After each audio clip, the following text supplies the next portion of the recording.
മലയാള സിനിമയിലെ power couple ആയിരുന്ന ദിലീപും മഞ്ജു വാര്യരും വേർപിരിഞ്ഞത് വർഷങ്ങൾക്ക് മുൻപാണെങ്കിലും ആ വേർപിരിയലിനെ കുറിച്ചുള്ള കഥകൾ ഇന്നും സോഷ്യൽ മീഡിയയിൽ സജീവമാണ്. ഇപ്പോൾ കാവ്യമാധവന്റെ പേരിലുള്ള ഒരു ബാങ്ക് ലോക്കറിനെ കുറിച്ചുള്ള വിവരങ്ങളാണ് ചർച്ചയാകുന്നത്. അതിൽ അതിജീവിതയായ നടിയുടെ ദൃശ്യങ്ങൾ ഉള്ള ഒരു പെൻ ഡ്രൈവ് കാവ്യയുടെ ലക്ഷ്യയിലെ ലോക്കർ ഉണ്ടെന്ന ആരോപണങ്ങൾക്കിടയിൽ അതിനുവേണ്ടി നടന്ന പരിശോധനയിൽ കണ്ടെത്തിയത് തീർത്തും അപ്രതീക്ഷിതമായ ചിലതായിരുന്നു.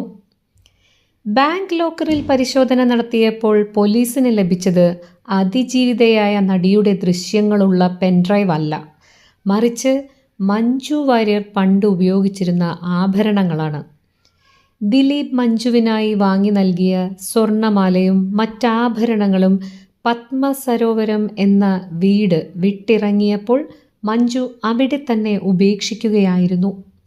തൻ്റെ പക്കലുണ്ടായിരുന്ന സർവ്വതും ആ വീട്ടിൽ ഉപേക്ഷിച്ചാണ് മഞ്ജു ഇറങ്ങിയത് എന്ന വാർത്തകളെ ശരിവെക്കുന്നതായിരുന്നു ഈ കണ്ടെത്തൽ.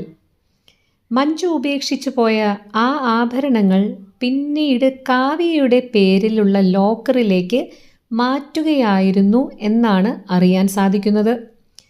മഞ്ജു വാര്യർ ആ വീട് വിട്ടിറങ്ങിയത് വെറും കയ്യോടെയായിരുന്നു.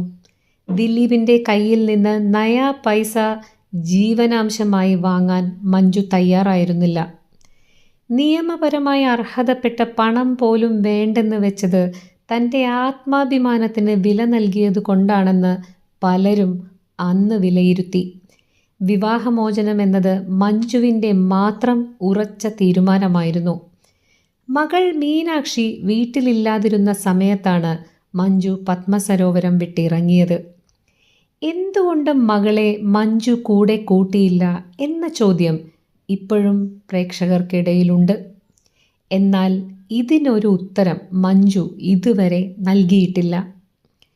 കോടതി മുറിക്കുള്ളിൽ പോലും മകൾ മീനാക്ഷിയുടെ പേര് വലിച്ചിഴയ്ക്കാൻ മഞ്ജുവോ ദിലീപോ ഒരേപോലെ താൽപ്പര്യപ്പെട്ടിരുന്നതേയില്ല. മകളുടെ ഭാവിയെയും മനസ്ഥിതിയെയും കരുതി കോടതിയും ആ കുട്ടിയെ കേസിലേക്ക് ആവശ്യമില്ലാതെ വലിച്ചിടാൻ അനുവദിച്ചില്ല. മകൾ അച്ഛൻ്റെ കൂടെ നിൽക്കാൻ തീരുമാനിച്ചപ്പോൾ അതിനെ മഞ്ജു എതിർത്തതേയില്ല. സിനിമയിലെ തിരക്കുകളിലേക്ക് മടങ്ങിയ മഞ്ജു വാര്യരോ ദാമ്പത്യ ജീവിതത്തിൽ തുടരുന്ന ദിലീപ് കാവ്യ ദമ്പതികളോ പഴയ കാര്യങ്ങളെക്കുറിച്ച് പരസ്യമായി സംസാരിക്കാൻ ഇഷ്ടപ്പെടുന്നില്ല.